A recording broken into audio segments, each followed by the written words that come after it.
शिरूर नगर परिषदेसमोर कालपासून आमरण उपोषण सुरू आहे.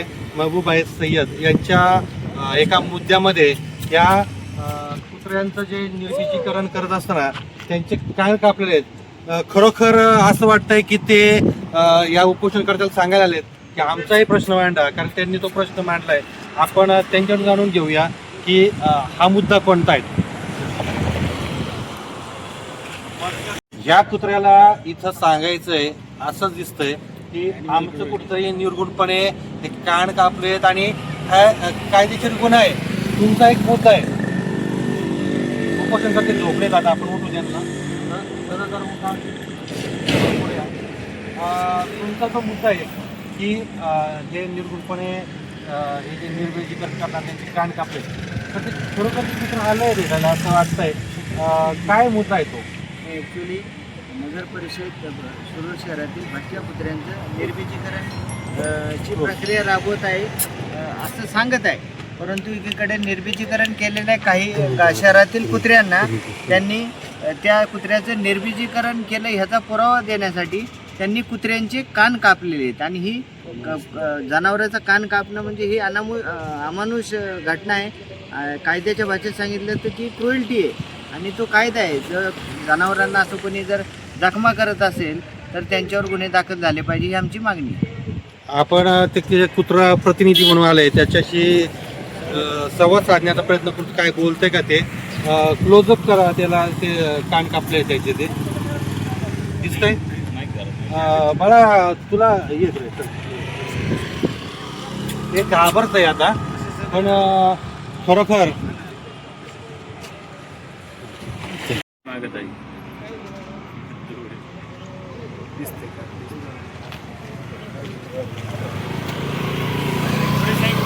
सगळ्यात जास्त तुम्ही वकील साहेब या ठिकाणी उपोषण चालू आहे. कुत्र पण या ठिकाणी आलेले आता विषय मांडलाय काहीतरी त्यांचा विषय मांडलाय म्हणून आले काही. सकाळपासनं आज ते कुत्र सकाळपासनं इथं बसून आहे आंदोलनाच्या ठिकाणी. ते सकाळपासनं कुत्र इथं येतंय जातंय. येणाऱ्या सगळ्यांना त्याचा जो कान कापलेला आहे त्याच्याबाबत जे ॲनिमल क्रुएल्टी ॲक्टनुसार जे काही कारवाई होणं गरजेचं असं तर एक प्रकारे लोकांना सांगतो असं वाटण्यासारखी ती परिस्थिती आहे. सकाळपासून जेवढी लोक इथं उपोषण स्थळाला भेट देतात त्या प्रत्येकाच्या समोर ते कुत्रं येऊन दाखवतंय की बघा माझा कान कापलाय. कुठल्या कारणासाठी माझा कान कापलंय हे ते बघणं गरजेचं आहे. बापू, खरोखरच तुम्ही हा जो मुद्दा घेतलेला आहे उपोषण करतात की जे निर्बीजीकरण झाले त्यांचे एक ॲनिमल क्रुएल्टीप्रमाणे त्याचे कान कापले, त्यांचे एक गुन्हा आहे. महबूबाई वाटतं काय सांगल्याबद्दल?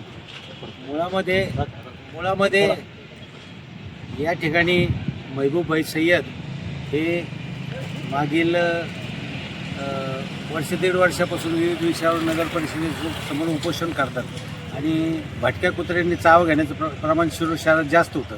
तो मुद्दा त्यांनी त्यावेळी प्रखरपणे मांडला होता पुणे शहरात कलेक्टर ऑफिसला. याही ठिकाणी हा मुद्दा आहे.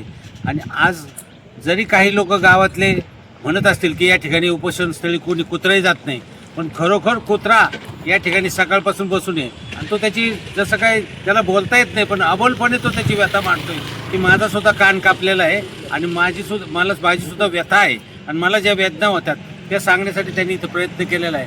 पण निश्चितपणे शुद्ध नागरिकांनी सजग नागरिकांनी याची दखल घ्यावी, कारण हा भटका कुत्रा निश्चितपणे काहीतरी प्रशासनाला सांगू इच्छितोय आणि तो या ठिकाणी आलेला आहे. त्याबद्दल गावातल्या नागरिकांनी अत्यंत चांगल्या पद्धतीनं या ठिकाणी या उपोषणाला पाठिंबा द्यावा आणि मानवांनी जनावरांवर अत्याचार करू नये.